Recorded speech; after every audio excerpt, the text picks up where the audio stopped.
નમસ્કાર દર્શક મિત્રો, હું છું આપની સાથે યશ ગુપ્તા। આપ જોઈ રહ્યા છો પ્રભુ ન્યૂઝ।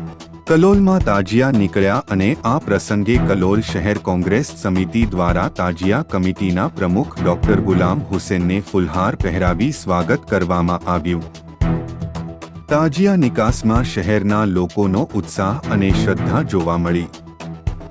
તાજિયા કમિટીના પ્રમુખને આ રીતે સન્માનિત કરીને કોંગ્રેસ સમિતિએ સમુદાય વચ્ચે એકતા અને ભાઈચારા દર્શાવવાનો સન્માનનો સંદેશ આપ્યો।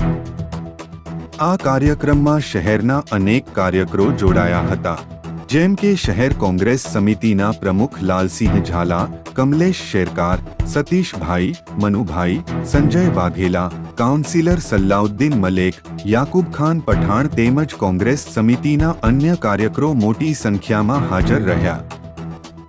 આ પ્રસંગે શાંતિ અને સૌહાર્દનો માહોલ જાળવવા માટે શહેરની પોલીસ અને સ્થાનિક પ્રશાસને પણ યોગદાન આપ્યું। કલોલમાં તાજિયા નીકળ્યા અને તે વખતે પોલીસના ચુસ્ત બંદોબસ્ત વચ્ચે તાજિયાની નિકાસ થઈ।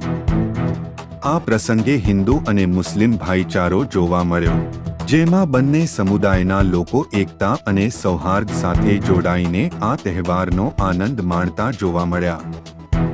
કલોલમાં તાજિયા નિકાસ દરમિયાન હિન્દુ મુસ્લિમ ભાઈચારોના દાખલાઓએ સમુદાયને એકતા અને શાંતિનો સંદેશ આપ્યો।